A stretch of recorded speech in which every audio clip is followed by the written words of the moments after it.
Well, welcome back, everybody. So good to be back with you again. We're at part 5, can you believe it, of this Dead Sea Scrolls Deception series, something that I'm thoroughly enjoying, learning a lot, and also I'm getting lots of great feedback from you, the members. So thank you for those great comments. I have a feeling we're going to go deeper into this subject today. Really, really good so far. We've got so many points that have been brought up, and I'm very excited to see where we're headed from here. So good to see you as always, Michael. Yeah, thank you. Oh yeah, we've been on the trail here, in from last week to this week, we've been moving west. Also trying to collate the writers who've written about this. There's not many, maybe only 3 major ones, and they don't agree. And yet it's okay for us to handle those disagreements and to juggle with them. It's okay for us to doubt the entire thing. What am I talking about, right? Don't take anything without using your intuition. But when you dive down into the authors, yeah, they agree on a lot of different things. They may be even 80% correct. I mean, they are in one way. They're trying to say that the Holy Family, right, whether it's the Desposny is a word that they use, or the Fisher King family, or the Grail family, the Bloodline family, the Sangral family, all these different ways of talking about it. But they're all agreeing that they came to France at the very least, if not even Britain. So there's a consensus right there. And there's other, lesser important authors who sort of have written on that as well. It's actually in the old legends of England. William Blake's famous, poem, Albion, talks about it. So it was there in the British Israelite story. And of course, we made a point, though, of trying to distinguish that movement of the legend of the 10 tribes of Israel in much earlier times. And in my work, of course, I sort of following in the footsteps of Ralph Ellis in a way, reorganize that to show that the movement of those 10 tribes west at an earlier time, the Israelites, when they got free of the Assyrian captivity, they're really Atnists. That story is largely fictive as well, with elements of truth. There was a Western movement, but it was not exactly of 12 10 tribes in the way it's been portrayed. It was of Atnists who reached Britain much earlier than the time we're talking about. And their war, their conflict, their rivalry was with the Druids. And many, maybe even more than 1,000 years of conquest took place. It's so shadowy, we'll never really know. But what we do know is that there was a genocide. And the absorption of all of these very early pagan motifs into even Atonism. Atonism is a hybrid, mutilated form of Druidism. And it wouldn't be the last time that it would crop up either. We talked about Constantine. But later you get this movement, what we're talking about now, of a much, much smaller group. And one author says, well, their leader member, Yeshua, was actually under arrest. And then you get the much later movement into the AD period when Scotland was Jewish. We've covered that. We always must link up our series, this series, to that, because that shows 3 waves of moves of a similar people, loosely called Jews, this kind of thing, right? So there's been at least three major movements from the east to the west. One in much later times, due to persecution, worldwide persecution. An earlier one that we're talking about now, again, sort of the aftermath of the Roman destruction of Judea. And another work on the Gaonum, we've shown, hey, there's a whole bunch of them went east as well. It's not just a Western movement that what we later come to call the Gaonum have roots in Babylon as well. At that time, they spread to all corners of the empire. So this is a very complex labyrinthine thing. But by moving west, by following the footprint into the west, we start to get even more context into secret societies and what they really believe. Who are they really, rather than just the names on the surface? And we'll look at that today. That can't be done in one podcast, even when we have 50 slides. So we'll carry on a little bit with that analysis. And as we go, I'll bring up, some other interesting factors that help sculpt the West. The West is distinguished by certain things that happened along the way. And I think those are very, very interesting as well. So today we'll touch on those. So if we can go to the first slide, then we can read from Nicholas Hagar, or it was Bajent and Lay, sorry. To open up. Right. Yeah. The Forgotten Monarchy of Scotland is the book. And they're saying here, in his newly released volume, The Forgotten Monarchy of Scotland, Prince Michael Stewart of Albany also identifies the Knights Templars as the precursors of the Freemasons. The quote is, the Stuart kings, the Settons, and the Sinclairs were all hereditary Knights Templars, and Scottish Rite Freemasonry was later recognized as a structure of the organization. Mm-hmm. Yeah, so big families, the Setons, the Sinclairs, the Declairs, you know, on and on it goes. They're already owning this country. Now, this is very, very interesting because, of course, we know that this land, Scota, is already named after the Atnast Queen. Now, you think these new settlers are not going to know that?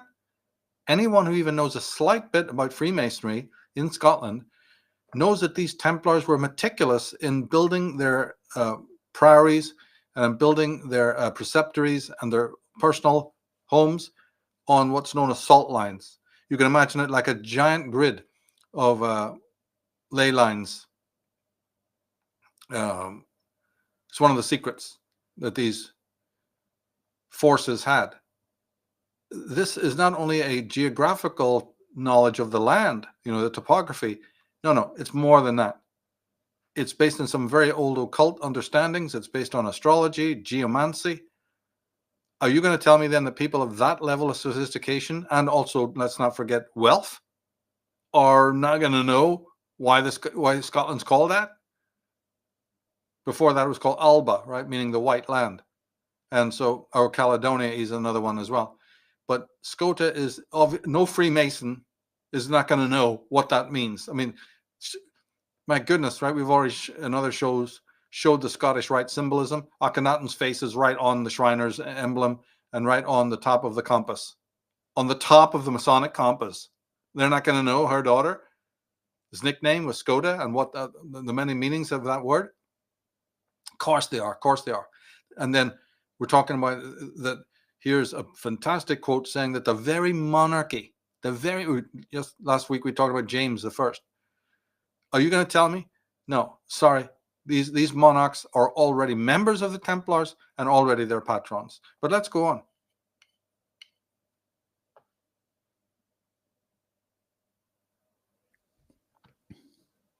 Yeah. Now, we've been talking about the fourth sect.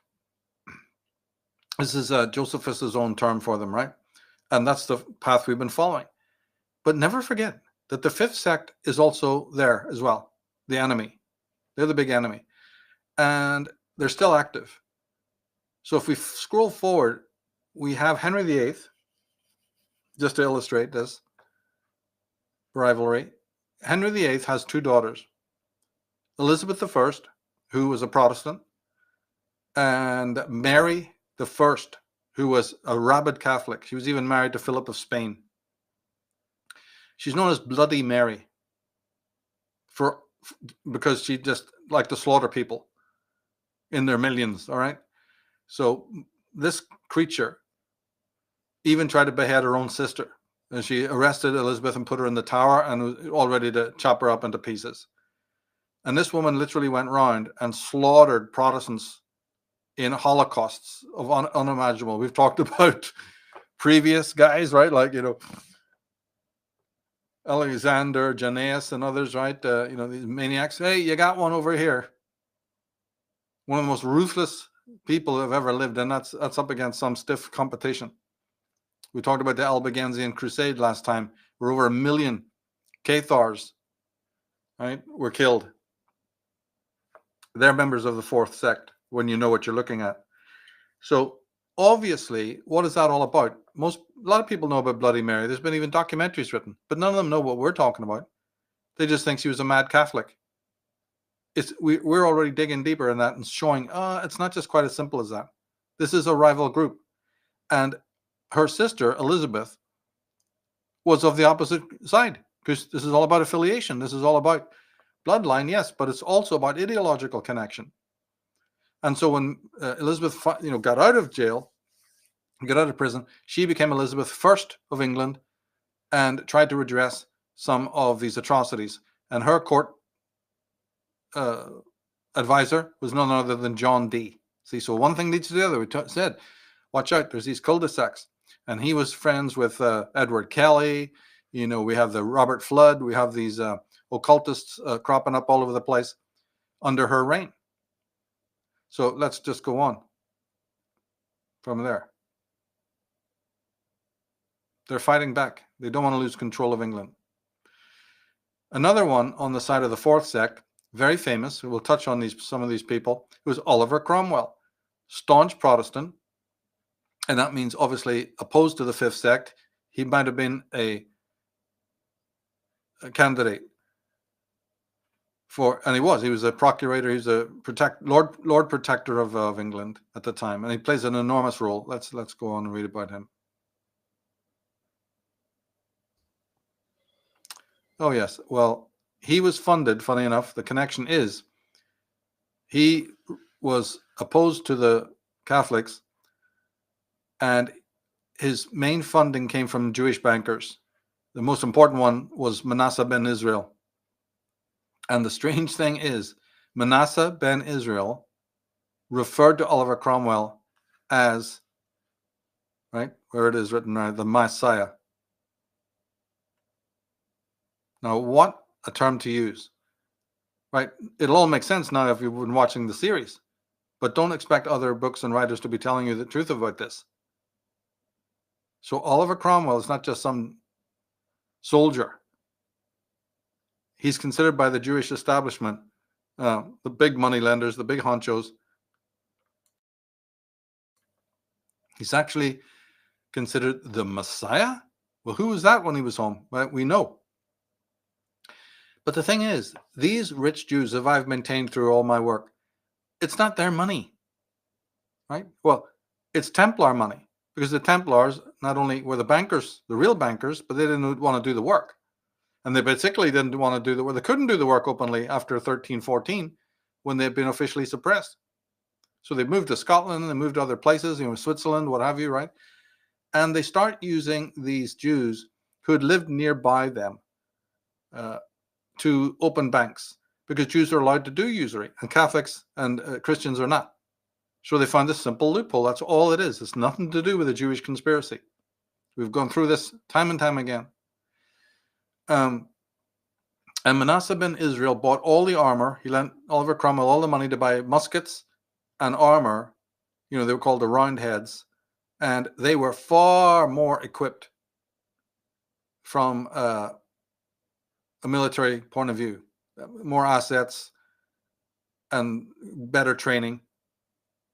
And so this conflict, then the famous, most all school kids know about this, but they have no idea of its occult roots, that one sect is in conflict with another in England, a fight that started years ago. Now, we can concede that the Templars also went to Jerusalem to dig up the bullion that the Copper Scroll talked about. And you say, well, then it would be Jewish money. But at least let's explain it that way, which none of your anti-Semites ever managed to be able to do. So, if you want to argue it's Jewish money, I can have that argument with you, but I'll tell you this. It's because the fourth sect, the Sons of Zadok, had buried treasure. There's a good chance that was shipped across the Mediterranean in later days, and banked in Switzerland and places like that, and even in Scotland. And then that was used. But I still prefer, because we looked at the colossal wealth last time of the Templars, I still think it's much more provable and likely that it's Templar money. Now, even though you may have trillions, it's finite. So you're not going to be lending money unless you have some way of winning it back as well. You're not just going to empty your coffers so easily. So we'll see more about that as we go. Let's move on.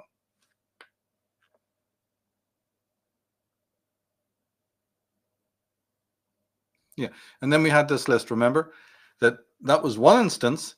Manasseh ben